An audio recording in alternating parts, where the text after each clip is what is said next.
I don't know if she knew how much she meant to so many people. I think we were all kind of blown away by the people that came out. To honor the 25-year-old North Shore native, known by her nickname, B, people wrote notes, brought photographs, and shed tears along with Brooke's large extended family. From Slidell High School classmates to friends from waitressing jobs in Old Town, they recalled her attempts at cheerleading and basketball. Still to this day, unbelievable. I still go to sleep every night hoping I'm gonna wake up and it won't be real, it won't be our lives. It's one thing to lose a loved one, another to lose a loved one to violence. But Brooke's steep slide from her free-spirited life as a restaurant worker was so sudden, her family can still barely talk about it. We're just a normal family. You know, we never thought that we'd be the family that lost a child that way. When this blended family came together, they were like a North Shore version of the Brady Bunch. Both parents already had 2 kids. Brittany was exactly a year and a day older than Brooke. I lost my pair. You know, the kids are in pairs, 2 twos and 2s. I lost my second. Brennan and Chloe were the middle twins, 2 weeks apart, also brought together by the marriage. She was like a second mother to me for a long time because it was just me, Mom, and her in the house. And Mom worked. 2 younger brothers would follow. They knew Brooke as the free spirit, but to them, that meant working instead of going to college, getting tattoos, but literary quotations, planets, a lotus flower. Shortly before she was killed, Brooke posted this selfie with 2 kittens she adopted.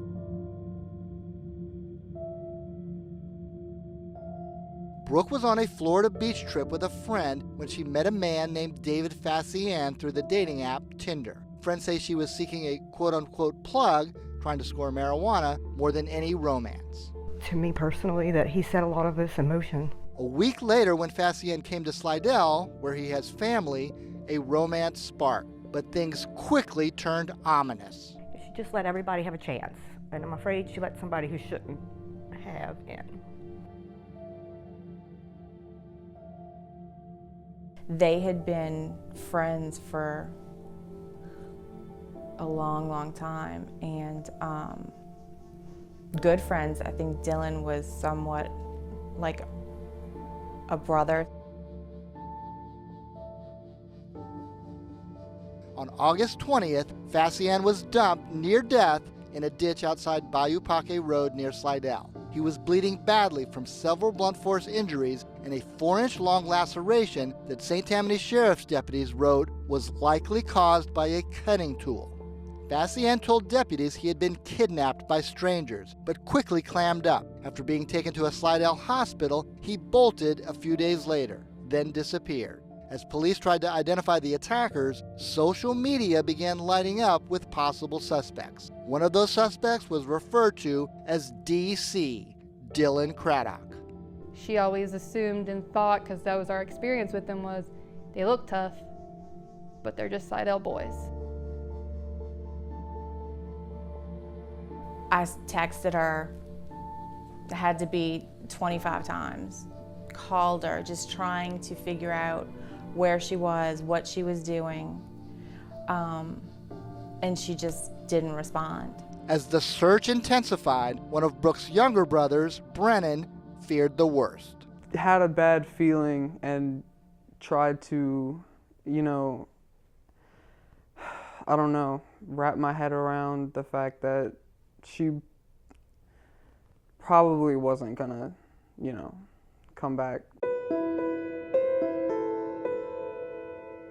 She was found here at the abandoned Naval Support Base in the Bywater. This complex has become acres of blight, overrun by looters, squatters, graffiti vandals, and heroin addicts. To just be left alone there in an abandoned building in the dark by somebody that she knew is just unfathomable to me. The crime scene was bloody. A police report stated that a large metal pipe was entangled in Brooke's hair, but her autopsy revealed the cause of death, a single bullet to the back of her head. We had no clue. We couldn't even fathom how she ended up there. She was in the morgue as a Jane Doe for 3 days before she was identified through fingerprints dating back to her one criminal conviction, possession of marijuana. Months later, a toxicology report as part of her autopsy would reveal another harsh secret: heroin in her system. I had no idea. This is the last thing that I expected. She was a Slidell kid. Then, the final shocker: an arrest warrant issued by the New Orleans police in Brooke's murder for this man, Cody Matthews, along with her friend, Dylan Craddock. That warrant is on hold while the two men remain in custody in St. Tammany in the kidnapping and attempted murder of Faciane.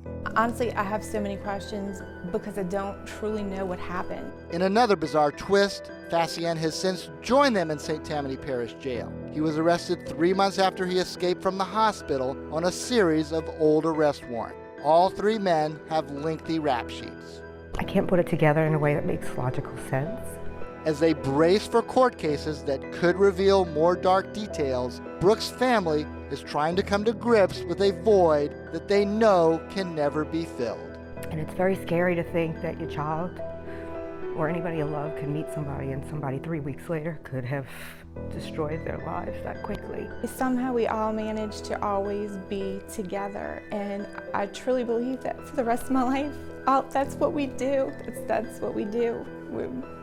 And we still do. But we're just missing her.